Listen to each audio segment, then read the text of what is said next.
Great talkers, little doers. An example of Benjamin Franklin's aphorism.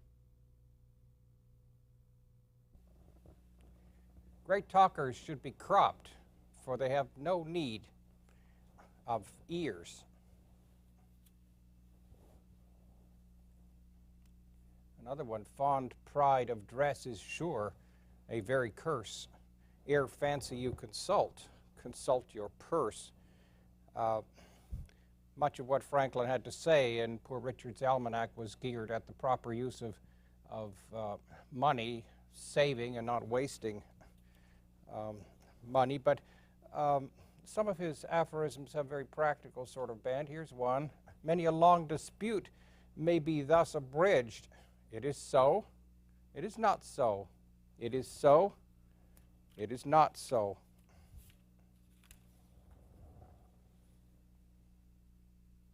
Pride and gout are seldom cured throughout. Of course, this one has a lot of application to things that we're going to look at today. Many have quarreled about religion that never practiced it. And sometimes Franklin can be very humorous indeed.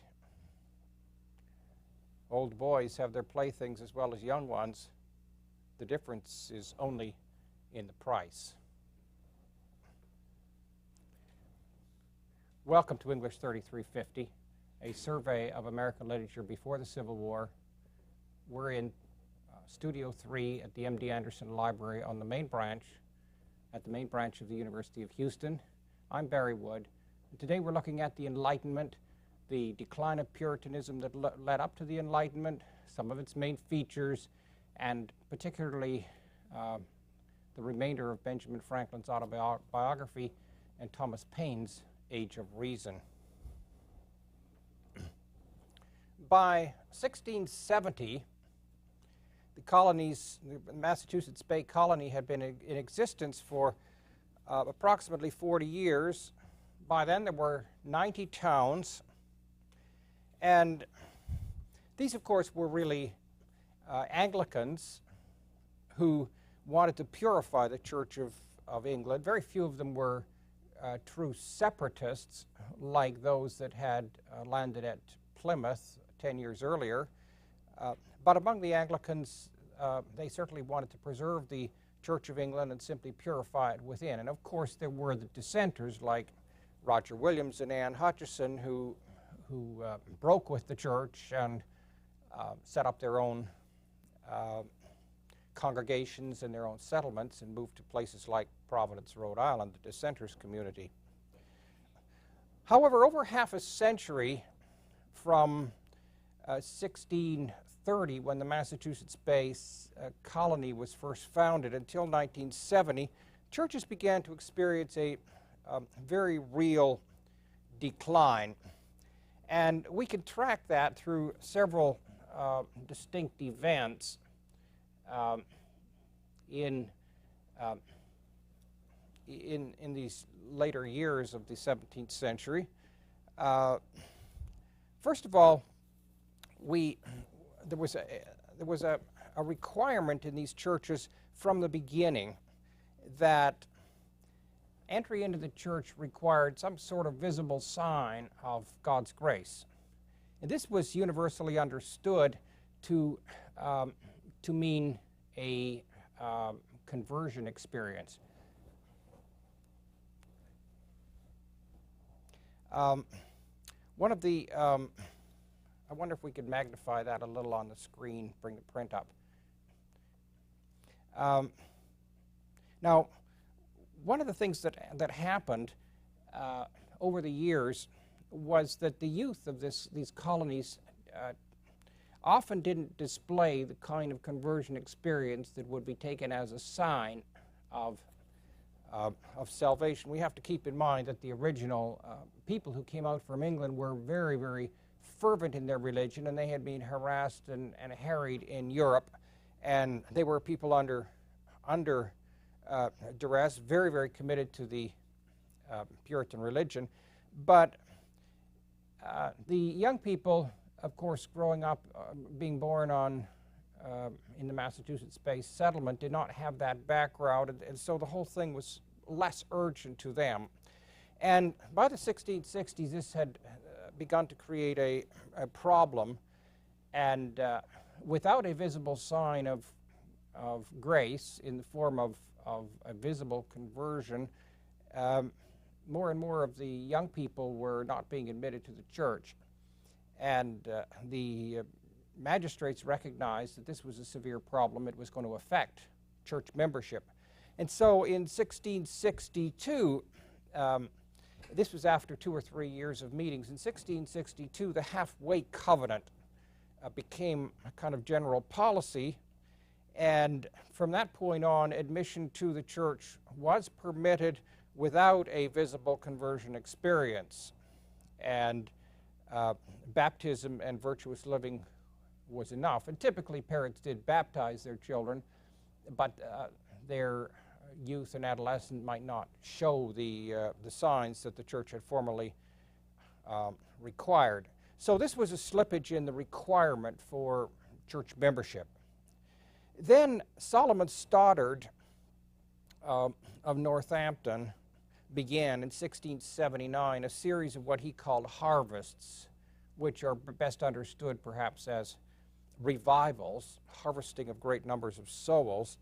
And over the period of 1679 to 1718, which is close to 40 years, he had 5 of these big revivals, and his policy was to bring people into the church if they responded. I suppose the equivalent today might be the sort of revivals that Billy Graham, for instance, ran for many, many decades in our own time, right up until very recently. And again, there were no visible conversion experiences necessary for entry into the church, and he accepted people no matter what their origins were. They didn't have to be of the Anglican faith or anything. And so this again was a slippage in the requirement for church entry. Then in 1692, when the Charter of Massachusetts was redone, it advocated freedom of conscience. And this is a kind of code language for allowing the believer to believe what they want and still be a member of the church. And thus a sort of the idea that one had to conform precisely to the beliefs of the church began to slip here too. And again, we can understand that, I think, in terms of, let's say, the more liberal Protestant denominations today, where people hold an enormous variety of personal beliefs about the Bible, about the church, about doctrine, about what they accept and what they don't accept.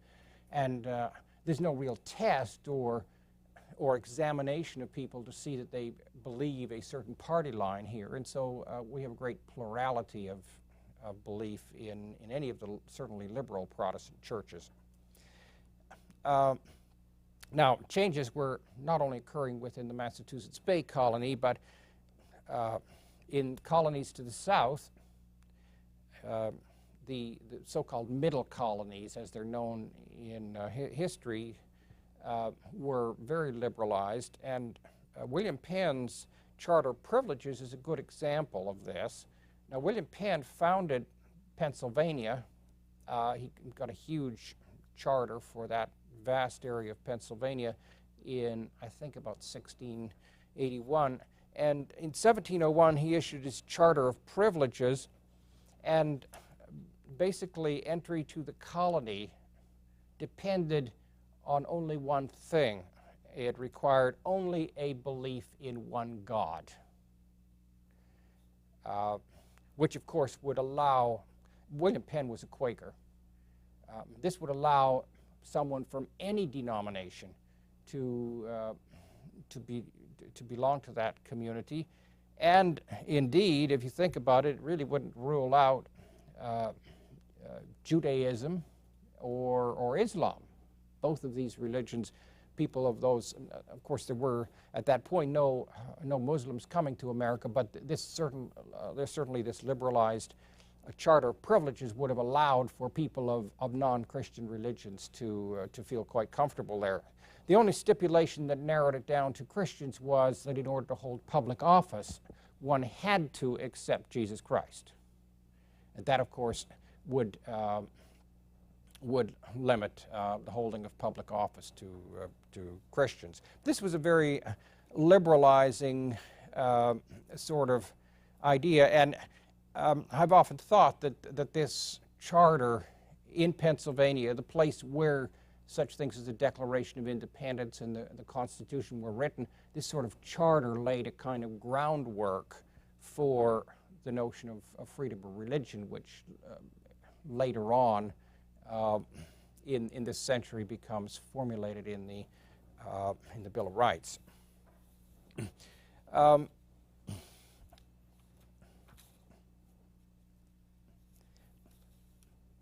Now, these kinds of changes that we're seeing here, of course, made a great deal of sense to someone like Benjamin Franklin. When Franklin was born in Boston in 1706, the Puritan theocracy in New England was already in steep decline. And if you look at these dates, you can see that things like the Halfway Covenant and so on were already 4 decades old by the time Franklin was born. So he was born into a rapidly liberalizing environment. And in 1723, when he migrated to Philadelphia, this is 22 years after Penn's Charter of Privileges, he was moving into the most tolerant colony on the eastern seaboard. Now, Franklin's views in his autobiography thus take no account of God's grace. Franklin's idea seems to be that human advancement is entirely within the power of the individual without any particular help from God. Now, he does, on the first page of the autobiography, pay lip service to God's providence, but his actual treatment of his own progress through life places his success squarely in his own hands. Franklin advocates diligence, persistence, and ambition. He says that he got ahead by hard work, by carefully directed effort, managed self-improvement, and good works. And, of course, the good works, if we think about it, is a doctrine that is at odds with the notion of grace in the old Puritan system, although that notion, as we've seen, of grace is beginning to slip in these later years as Puritan declines. What we see in Franklin is really a new view of humanity emerging. No longer are men considered to be depraved sinners as they were defined in the Puritan church. Man has now become a morally perfectible being. And that does bring us to Franklin's famous plan for achieving moral perfection. This is perhaps one of the most well-known of all things in Franklin. It really forms the principal subject of part 2 of the autobiography, and these 13 virtues which are listed here are laid out on pages 804 and 805 of the anthology. There they're laid out with a couple of little sentences to go with each. For instance, under temperance, he's got 2 little statements: eat not to dullness and drink not to elevation. So these are definitions of what he means by temperance. Now these Franklin worked out by a great deal of reading, looking at other lists of virtues, both Christian and non-Christian, and going all the way back to the ancient philosophers' works on ethics, going all the way back to the Greeks and so on. And he, rather than try to reduce these down to 3 or 4, he chose to have more, even at the risk of some repetition. Now, he lays out his plan for developing these virtues in himself, and again, in the anthology, he's got a page from a little book that he kept. What he did was he prepared a page for each week. And thus, over a period of 13 weeks, he would have a page for each virtue. This would be the first week, which he would start with temperance. The second week, his page would be titled silence, and the third week it would be titled order, so that he would go through all the virtues in 13 weeks. Now, his habit then was that for this first week, here we have the days of the week, Sunday, Monday, Tuesday, Wednesday, Thursday, up to Saturday, and here we have the first virtue, temperance, listed. And his goal is, on the first day, on Sunday, to focus on temperance and rigorously exclude all incidents of non-temperance from his schedule, and his goal is to keep that day clear of black marks. Now, at the end of the day, he will go through all of the other virtues, silence, order, resolution, frugality, industry, sincerity, and so on, justice, all through all 13. And he will look at these to see how many infractions he can see at the end of the day. And here we see that on the first day, while he's focusing principally on temperance for this week, he notes that there were two cases where he feels, I guess, he talked too much, he didn't listen well enough. There's one case where he feels he was rather disorderly in the management of his personal affairs. So he would go down this way and miss. Clearly on Monday he managed again to keep the temperance register here clear, reduced examples of perhaps talking too much here. Order is clearly a problem. That seems to come up every day. He doesn't feel that he's really got his life very, very well ordered, and so on. In this way, what he hopes to do is go across this entire week and keep every day clear of any black marks in terms of temperance, even while he will note other infractions of these other virtues. The second week, then, what he will do is focus on silence and try to develop across that. He'll have a new chart for that second week. He'll try to focus on silence and go right across and keep that clean.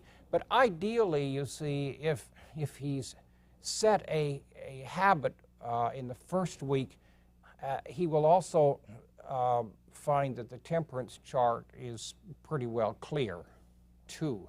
And the idea in the course of 13 weeks of this sort of inventory is, by concentrating for a week on one virtue, that by the time he's gone through all 13, he's perhaps developed a clean chart for the week. Of course, it's not going to be that way. It's hard to concentrate on 13 things at once. But you could see that he takes a kind of view of this as instilling habit. Developing virtue is very much a matter of developing habits. Now, the value of the structure of this allows him then to put himself through what he calls a small course every 13 weeks. And since a year is evenly divided by 13, this allows him to go through this course than 4 times in a year. And he does tell us that he would go through this 4 times a year for several years, and then gradually he reduced the number down to 2, and then maybe once a year. And later on in his life, perhaps every 3rd or 4th year, he would put himself again through the course, a kind of brush-up course, just once. Of course, all of this was done alongside a very rigorous daily schedule, and if you look at this, it's very interesting. He gets up at 5 o'clock, and the first 3 hours are given over to getting ready for the day, planning his day's business, taking the resolution of the day, thinking about the morning question up there in the upper left, what good shall I do this day, and having breakfast and so on. And then as you move down this, you see that he has a 4-hour block from 8 to 12 of work, and again another 4-hour block from 2 to 5 for work, and in between a 2-hour, I suppose, lunch hour. But of course, this is not wasted time. He reads or looks over his financial accounts, and then in the evening, he has another 4 hours, as he says, to put things in their places. In other words, to get his life in order. Diversion, conversation, and examination of the day, of course, would include going over those weekly charts and counting up his infractions in the various virtues and completing that work for the day. This allows him to get to bed by 10 at night. Pretty rigorous schedule, but it does show the sort of man that Franklin was, very orderly in his approach to everything. And it's worth noting that this kind of regimen has had a permanent mark on thinking ever since. One could go, for instance, to the bookstore and look through the self-help section and probably find 20, 30, 40 books on all kinds of ways of getting your life in order.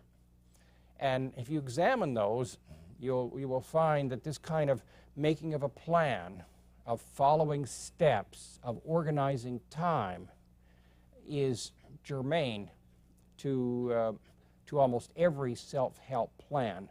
And Franklin's really the first one, I believe, in history that has taken this sort of approach to personal improvement. And it's perhaps fair to say that this kind of view was not really possible before the Enlightenment, because personal improvement was not regarded prior to that time as something that was in the individual's own hands. You'll note in the text that he does have mottos and so on for his plan. Some of these are laid out on page 807, and you'll see that he has acknowledgments of religion. Even though he's moved beyond a Puritan position, he hasn't moved beyond religion. You'll notice that his prayer, however, is addressed to what he calls powerful goodness, which suggests a kind of conceptual idea of deity rather than the old Puritan anthropomorphic God. Here's one of his comments on this scheme and religion. He says, "It will be remarked that though my scheme was not wholly without religion, there was in it no mark of any of the distinguishing tenets of any particular sect. I had purposely avoided them, for being fully persuaded of the utility and excellence of my method, and that it might be serviceable to people in all religions, I would not have anything in it that should prejudice anyone of any sect against it." that is almost a pure example in Franklin of the kind of tolerance that of other religions and other beliefs that we could see in things like the Massachusetts Charter of 1681 and William Penn's Charter of Privileges. We can see this now taking shape in Franklin. Now, let's just to get a fix on what's happening here, try to summarize some of the changes that we're seeing then from the 17th century to the 18th century. And these are three areas where we can see very, very definite changes. We have, from the Puritan belief of salvation through the grace of God, we move in the Enlightenment to advancement through individual effort and work.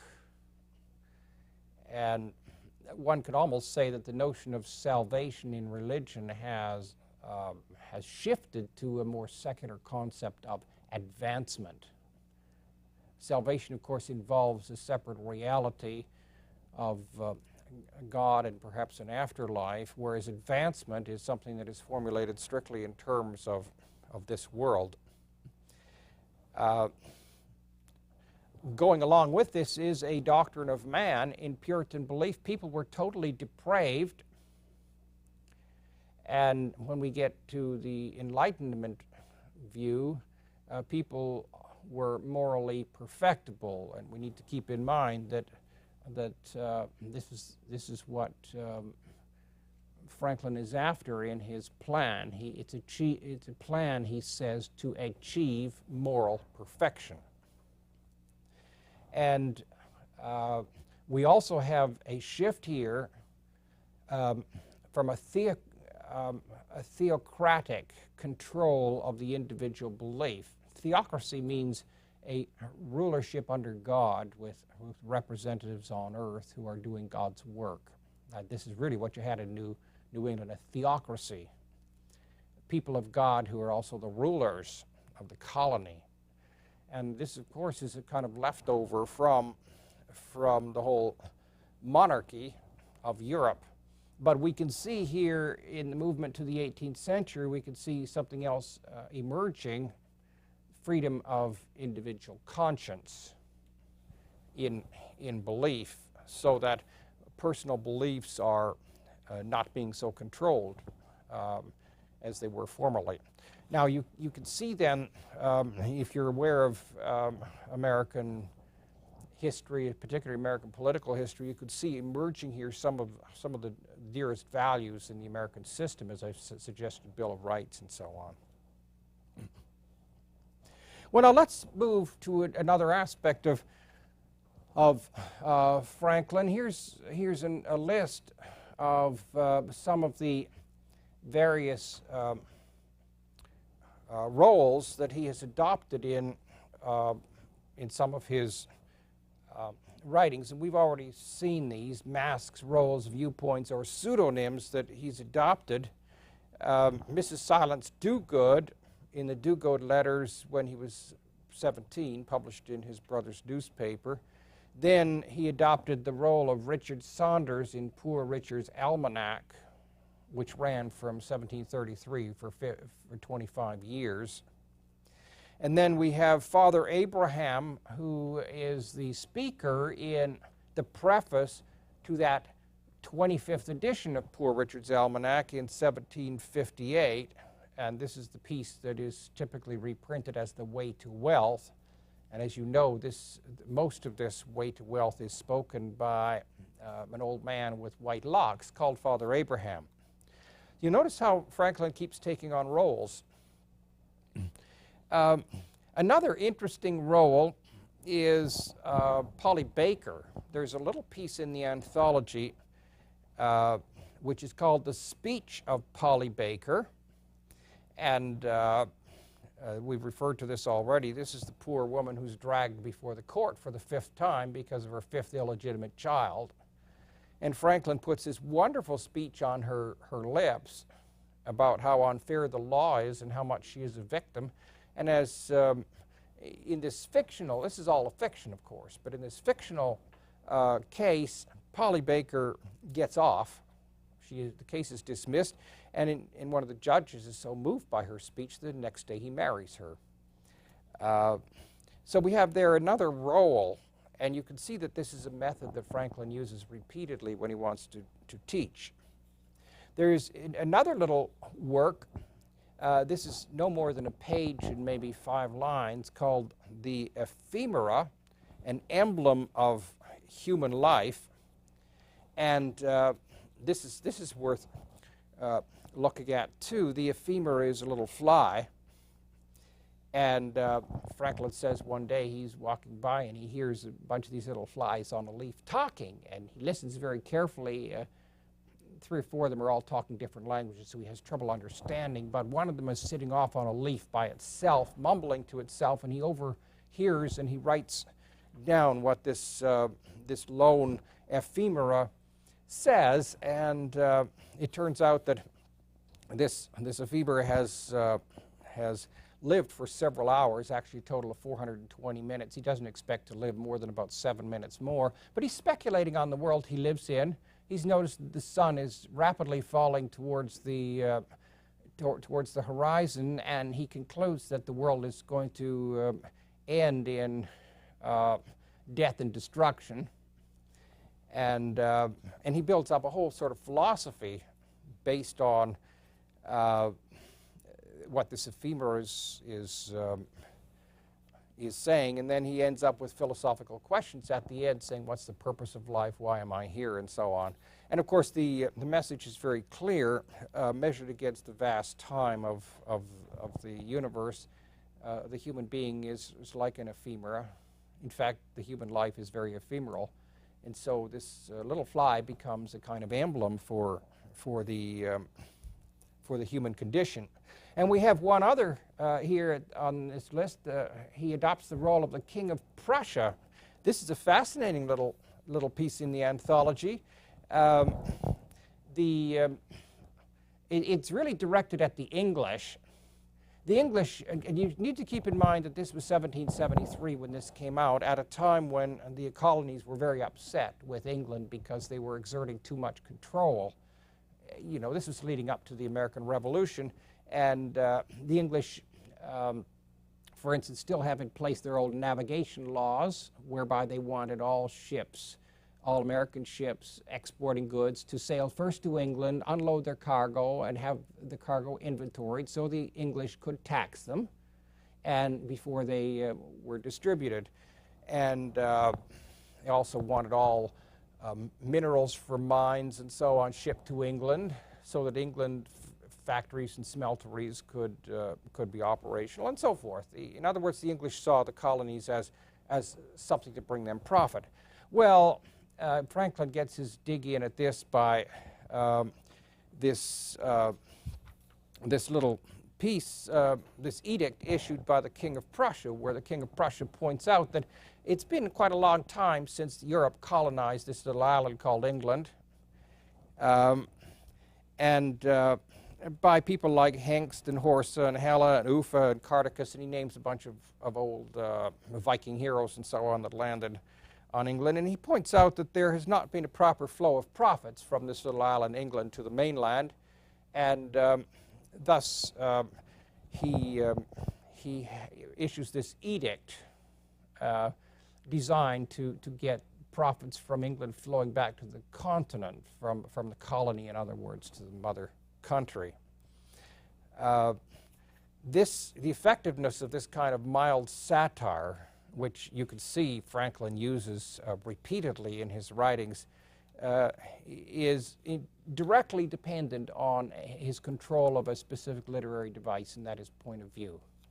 The adoption of a point of view, of a mask, a persona, a pseudonym, becomes in his hands a very useful satiric device. Now, it's clear then that Franklin was more than just an essay or tract writer. He does have a very strong literary inclination. He continually does create masks or personas, and as I commented in a former class, he could be regarded as perhaps our first writer of short fiction, all directed sort of in a satiric vein. But his essays are numerous too. His writings are voluminous. One estimate is that Franklin probably authored 20,000 separate items during his lifetime. I mean, if you looked at all the things he composed for papers and so on that he published, he was virtually constantly writing. Among some of his important essays that I think are worth noting, there's one called Remarks Concerning the Savages of North America, which was assigned as an earlier reading, I believe for our 9th class. And this presents a very positive picture of the Native Americans based on 40 years of Franklin's study and attention to them. And I think it's worth noting that the Native Americans moved into British society by learning English, by getting an education, by mixing, and by learning the culture. And the Native Americans did not move into colonial culture very much in the 17th century, but they started to in the 18th century, which is the Enlightenment. I've already commented on Kanasateigo's speech in 1744, for instance, I think in our first class, where he advocated that the colonies form a union analogous to the League of the Six Iroquois tribes. As you look at things that the Native Americans said, the early things that they said, it is surprising how much they sound like enlightened people. And I think this is a good example that since they moved into an Enlightenment culture and started to absorb British culture at the point when this British culture was becoming highly enlightened, they picked up those modes of reasoning. And if satire is something that is very obvious in Franklin, it's not surprising that we find satire among the Native Americans too. And here I would point your attention to that wonderful little piece by Handsome Lake, a very short piece in the anthology, How America Was Discovered. This is the Native American view of how America was discovered. Handsome Lake was a Seneca chief, one of the tribes of the Iroquois, and he looks back on European discovery. He sees clearly the sort of religious prejudices of the 17th century from an enlightened point of view, and writes really a very fine little satire on how the Europeans came out and colonized North America. Well, this brings us to the Enlightenment, and first of all, we ought to have an idea of chronology. Now, I'm going to put this on the screen. This is a breakdown of the Enlightenment according to Henry May, and I want to say right at the outset that this is not a breakdown that I would expect anyone in this course to learn or memorize or be able to reproduce. I put it here simply to give you some sense of how complex the Enlightenment is.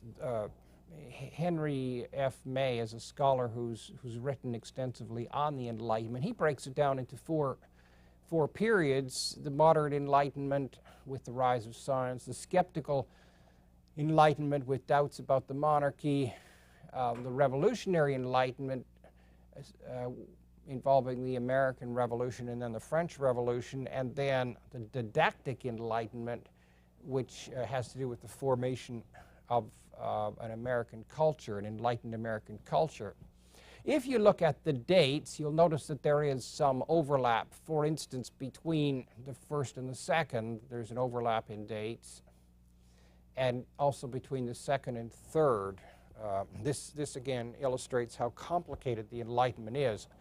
But if you look at the beginning date, 1688, and the ending date of 1815, it should be fairly easy to remember that the Enlightenment encompasses the entire 18th century with about a decade or a decade and a half on either end.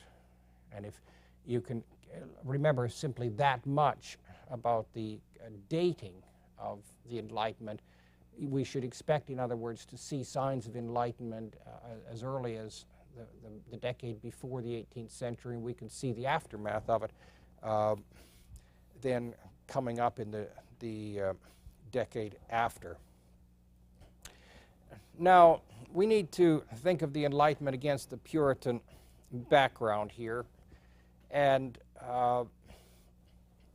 what I'd like to do is draw your attention to the Puritan religion of the 17th century in terms of explanation, because the science of the 18th century is all about explanation.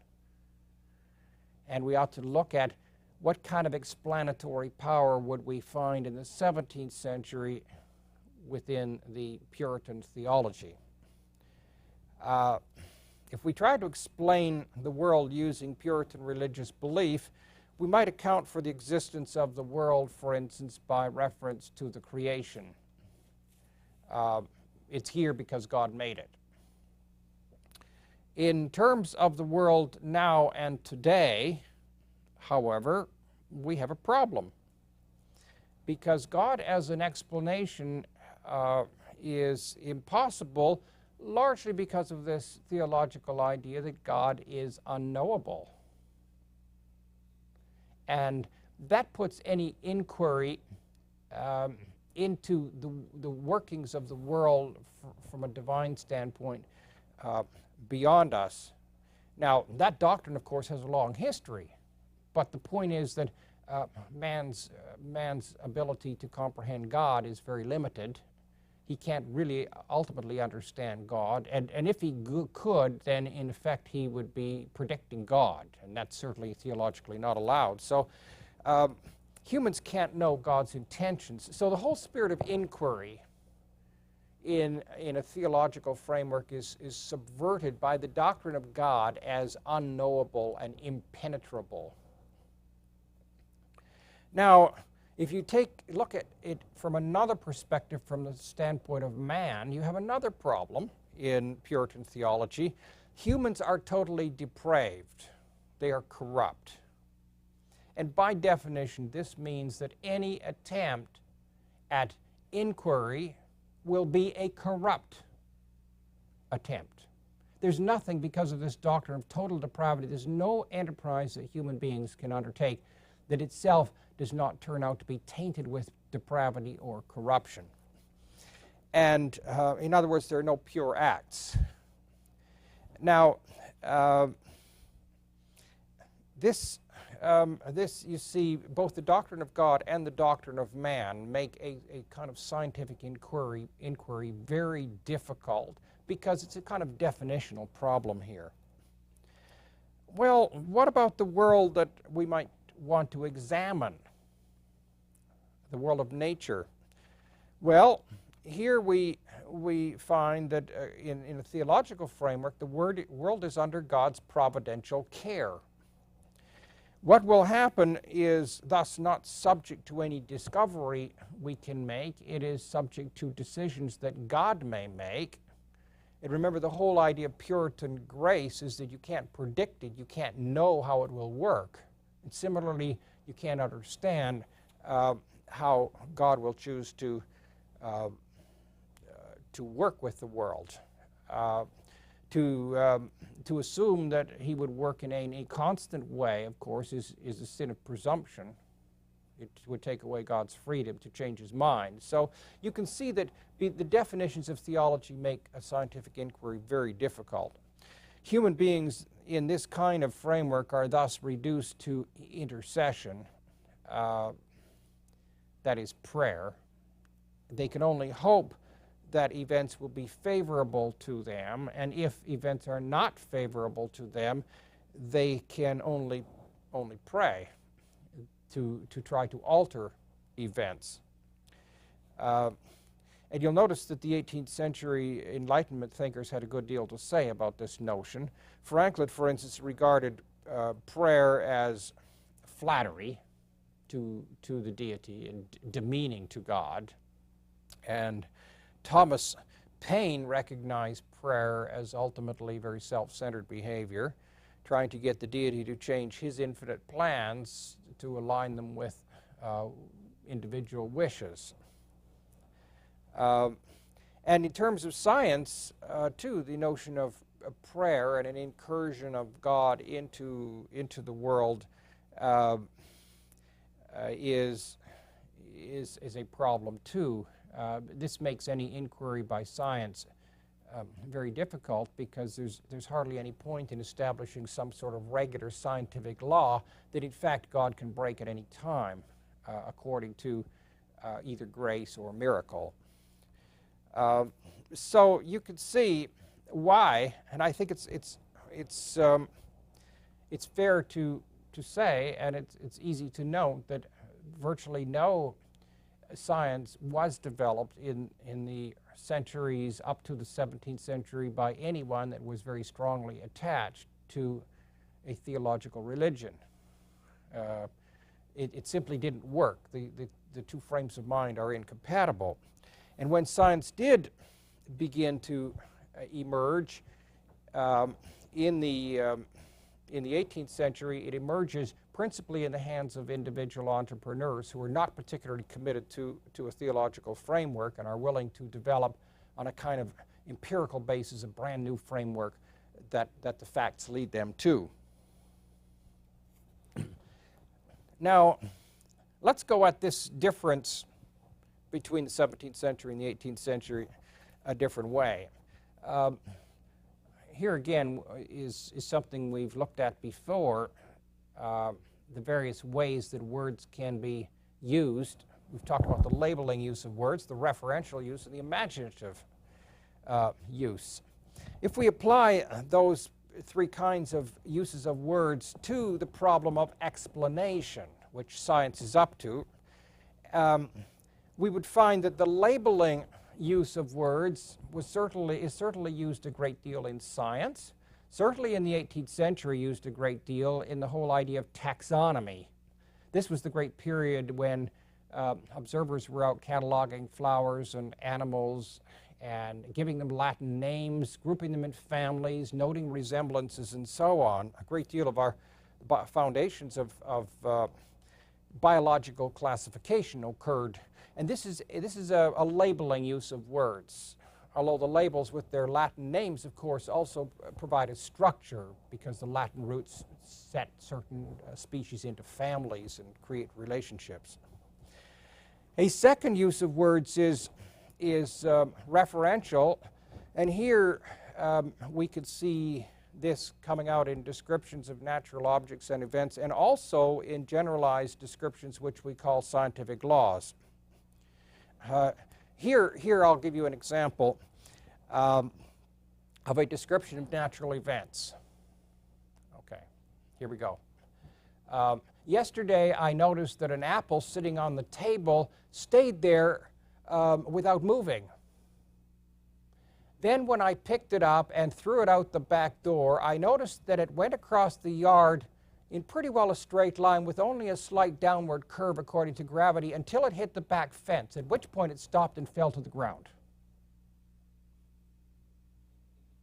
Okay, that's a straight description of natural objects and events. Here's one of Newton's laws of motion. An object will remain in its state of uniform rest or motion until acted upon by an outside force. That's a general law that it would apply to all apples thrown out my back door at a fence, or all apples sitting on the table and not moving. And you see in both these cases, both the description of the event and the natural law use a referential use of language. And now if we move to an imaginative use of words, we're into a pretty scientific use. Of course, we're familiar with the imaginative use of words in literature, in novels where we have people and events and settings and adventures. These are things created entirely by an author to create a fiction. But the same thing is true of most culture prior to the 18th century. Popular belief had provided an elaborate separate reality of demons and spirits, of devils and angels. Mainstream religion had provided a reality of deities, spirits of departed saints, distant places like the Garden of Eden and the heavenly city, forces in the world like fate, fortune, destiny, and events like miracles. This is a whole network of separate realities. And when you look at explanation prior to the 18th century, what you find is not a pure use of words in a labeling sense and not a pure use of words in a referential sense. What you find in 17th century and earlier explanations is a mixture of these along with imaginative uses of words. Take, for example, Bradford's history of Plymouth Plantation. This is a very good history in many ways. It's a primary document for understanding Puritan history. Where it's most valuable is when it is using words referentially, where there is a one-to-one relationship between the words and events that occurred. But the whole explanation of this history as a redo of the Old Testament, chosen people of God under God's direction, we can see is utilizing the imaginative use of words, this whole separate reality as an additional explanation. And another wonderful example of this, I think, is to think in terms of the whole witchcraft business.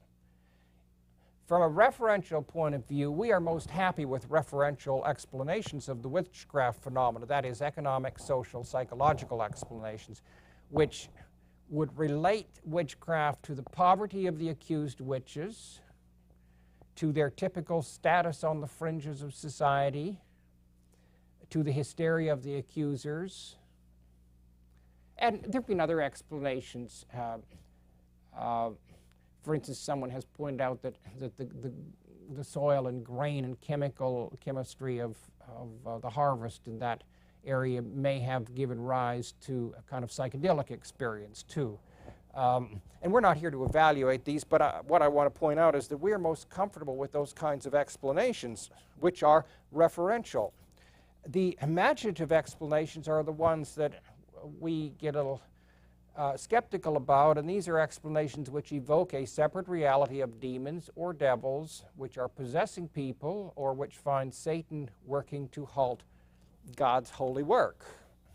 And this is the typical sort of explanation you see that you find in this 17th century and earlier. And we can relate this, you see, to the uses of words, the way words are used. Now, let's pinpoint a precise example of this shift. We can pinpoint it, and it's interesting. We can see it happening between 1710 and 1720. In the 1710s, a measles epidemic struck Boston. Cotton Mather, who, as we know, is the one who wrote up the witchcraft trials and wrote Magnalia Christi Americana, his solution, and this is squarely, you see, in the 17th century imaginative mode that we've been talking about, evoking a separate reality. Cotton Mather said, and I'm quoting, "The disease could be avoided, quote, by getting the blood of the great Passover sprinkled on our houses." Okay, that's clearly, isn't it, in the 17th century mode of explanation. Now, 10 years later in the 1720s, another epidemic struck Boston. This was a smallpox epidemic. And here, Cotton Mather had shifted his ground. He was teamed up with a physician, and they were advocating inoculation, which was a new thing. The idea of injecting a small amount of bacteria into someone, giving them a small dose of the disease as a way of fighting a massive fatal. Many opposed this idea. Many said it was ridiculous. Many returned to the former sort of mode of thinking and said that you know, life and death was entirely in God's hands, and human beings couldn't interfere with it. And then someone got the interesting idea of counting people. The results, when they counted up the people in Boston, they discovered that of those inoculated, only 3% had died. But when they examined the 6,000 others in Boston who were not inoculated, who got smallpox, 844 had died, in other words, 15%. And this kind of shift, you could see it happening between 1710 and 1720. Two different solutions to an epidemic. Was an excellent example of how thinking was shifting during the early 18th century. We have now a purely empirical approach suddenly emerging in that period, and the change is very, very rapid. It did not take many examples like this to radically alter the way people thought. A practical habit of looking at the world for real results started to emerge, replacing the older imaginative descriptions which relied on spirits or outside forces or ritual or magic or what have you. Thus, you could see the Enlightenment virtually dawning before your eyes in those two outbreaks of epidemic in Boston. Now, let's look here at the principles, some general principles of the Enlightenment. I think we have enough of a background understanding now of Puritanism to see what's occurring here. Central to the idea of the Enlightenment is the notion of a world governed by natural law, which is regular, orderly, and changeless. Now, the Enlightenment first emerged in Europe, and I've given you a couple of examples here of changeless natural law. Kepler's laws of planetary orbits is a good one. Newton's laws of motion, but there are many more. I mean, this is a period when there's dissection going on, when the circulation of the blood is occurring, when physics and chemistry are being cracked open as disciplines, when mathematics, algebra, calculus is being invented, and so on. All kinds of things are coming out of this period. The telescope, for instance, Galileo's inquisitors distrusted his telescope. This is very early in the 17th century, but Kepler used the telescope then to formulate the laws governing the orbits of planets. So this is one important idea of the Enlightenment, that the world is governed by natural law, rather than being governed by a God who, now not that these necessarily need to be incompatible, but natural law took precedence here. A second principle here is that humans are good, they're not depraved sinners, and thus capable of improvement. This is absolutely necessary to the scientific inquiry. If humans were too depraved, too corrupt to do a pure inquiry, then science would not be possible. The very idea that and you can see how this notion emerged as people were successful in cracking open the laws of nature. the faith started to accumulate around the power of the human being and the reasoning ability, the capacity of humans to do these sorts of things. And this gradually in the 18th century made the older idea of man as principally and primarily a sinner, incapable of operating on their own volition. This made this idea rather untenable. A third principle is that human reason is the key to all of this.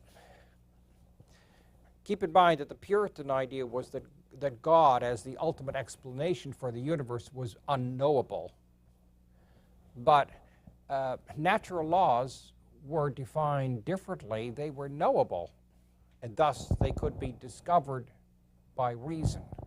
And it was integral to this idea that natural law was orderly and regular and did function according to rational principles. The sort of ideas reinforced one another. It came to be seen that the mind of man was equipped to penetrate the laws of nature because both the mind of man and nature operated on a rational model rather than anything capricious or irregular.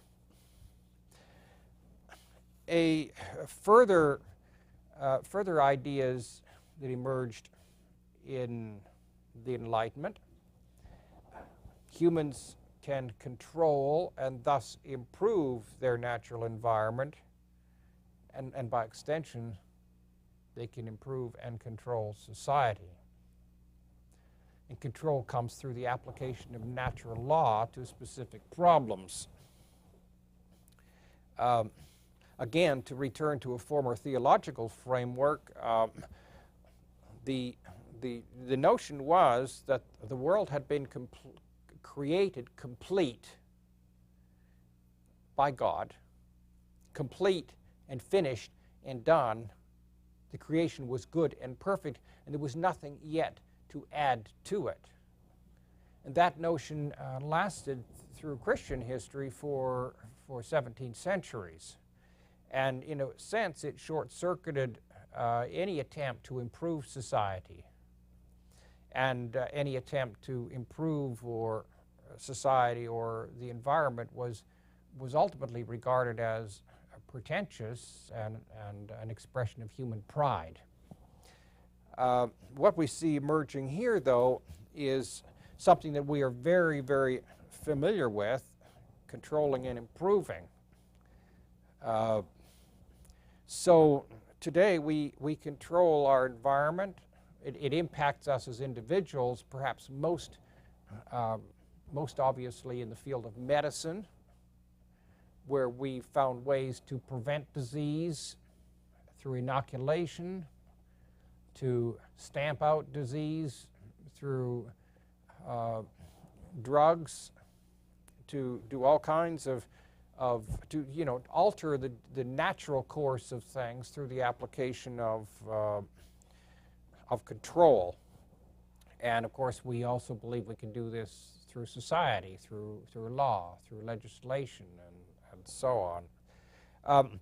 This is so basic to our thinking now, so absolutely fundamental to the way we run our world, that it's very difficult to understand how people could ever have understood things differently.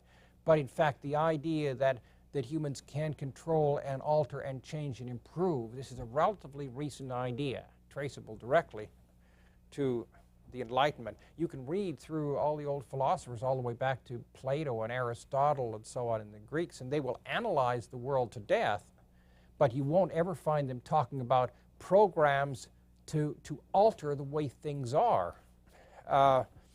Perhaps Plato came close in his Republic, where he talked about how to set up a kind of ideal society. But examples like that are really few and far between. Now, a fifth feature here of the Enlightenment is the whole idea of progress.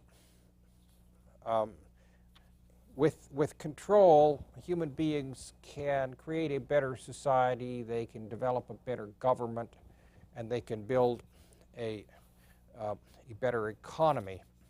And And through this, we will progress. We will see distinct progress over a period of time. And this, needless to say, was the period when all kinds of social programs started. The whole university movement in the 18th century is directly based on the idea that human beings are improvable, and if we educate them, we will get progress. Libraries are set up, learned journals are set up, all kinds of societies for the advancement of society are set up in the 18th century based on this idea that if we do these things, we will ultimately improve society, and society as a whole will progress. Well, let's take a look at Thomas Paine. Thomas Paine was also a man of the Enlightenment. We'll spend some time in tomorrow's class looking, or in the next class, looking specifically at his writing connected with the Revolution. Today we're going to look at his Age of Reason, which is a work that is closely related to this Enlightenment philosophy that we've been talking about. The Age of Reason, there it is. It's really, when you subtract the introduction on this, which is a pretty standard edition by Philip Foner, when you take away the introduction, this is about 150 pages long, a very powerful and very polemical work. And the anthology selections are really highly selected, and in some ways they can be a little bit misleading. For instance, on page 872 of the anthology, you get 3 little dots. This is 6 lines to the bottom of the page, 3 little dots which indicate an omission. That omission actually consists of 103 pages. So you have a very selected 7 pages out of about 150. And in that sense, then, you get his conclusions without the logic leading up to them.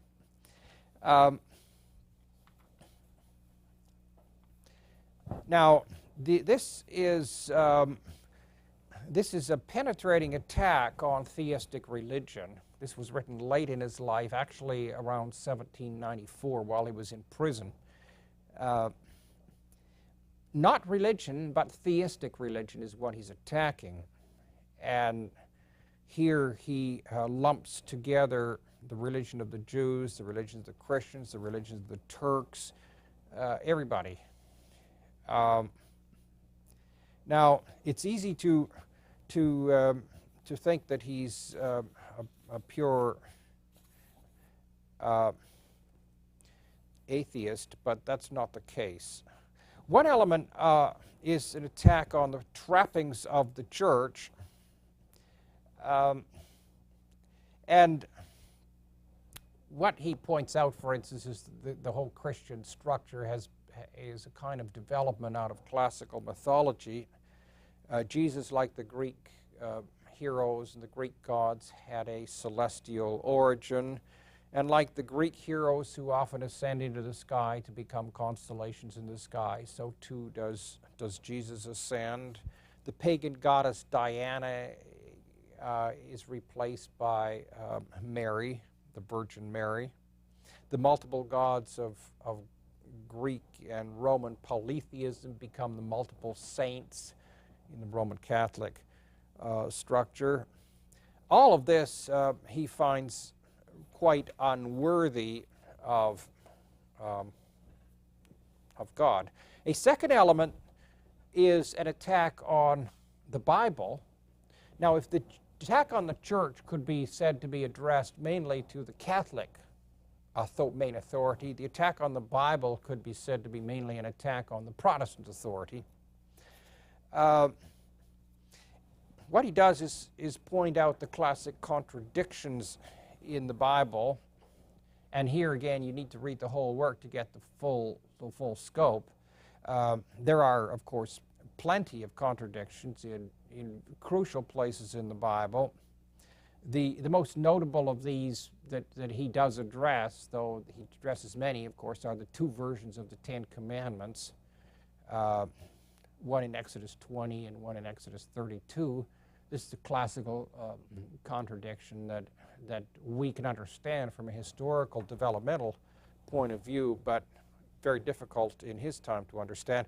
And in the New Testament, the two contradictory genealogies for Jesus, if you look in Matthew and look in Luke and look at the genealogies, you'll find that they're entirely different, completely different names. There are literally hundreds of other such contradictions, and Paine really marshals them all. Now, as I say, such contradictions have not been a concern for modern scholars who see the Bible as a developing book, but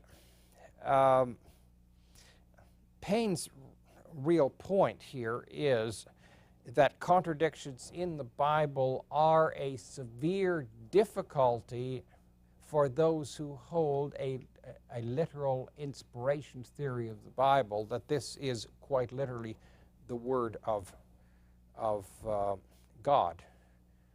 Then contradictions in it become a little difficult to explain, which tells us that Paine's attack is on the idea of a revealed religion, revealed in a written book, which is called the Word of God.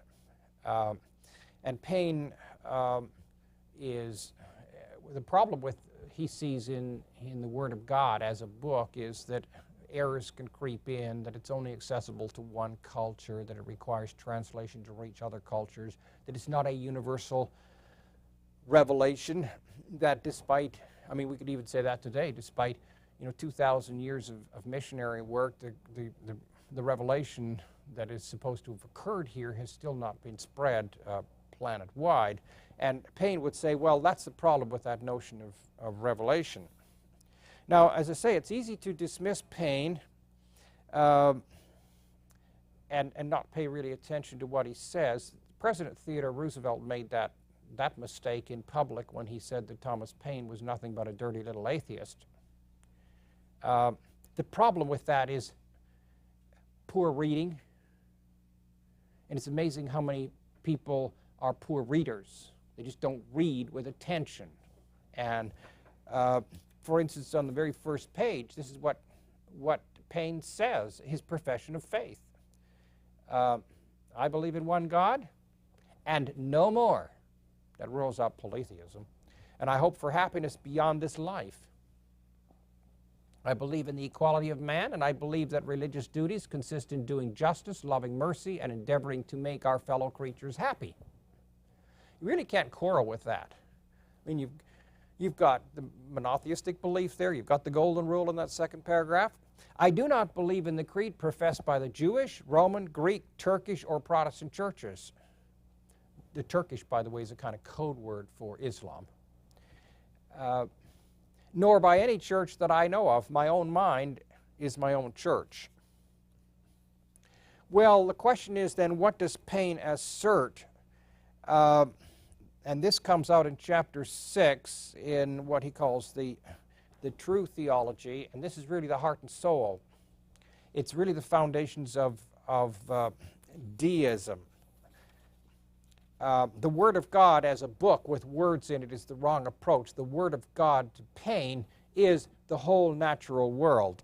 He says it is only in the creation that all our ideas and conceptions of a Word of God can unite. The creation speaks a universal language independently of human speech or human language. It is an ever-existing original which every man can read. It cannot be forged, counterfeit, lost, altered, or suppressed. And he goes on then, still talking about the creation, and he's not talking about the doctrine of creation. He's talking about the universe as a creation. It does not depend on the will of man whether it shall be published or not. It publishes itself from one end of the earth to the other. It preaches to all nations and to all worlds. And this Word of God reveals to man all that is necessary for man to know of God. This is a crucial 18th century argument. And the point is that the creation is a design, and it implies a designer, but not a capricious designer, a designer who has made a universe of regular law, which through rational examination we can understand. And he rules out, of course, miracle and providence and of course, the whole mythology of demons and devils, and says God is the great designer, the great watchmaker who made the world, and we can penetrate through reason to its secrets. That's deism, the central religious doctrine of the 18th century. Have a good day.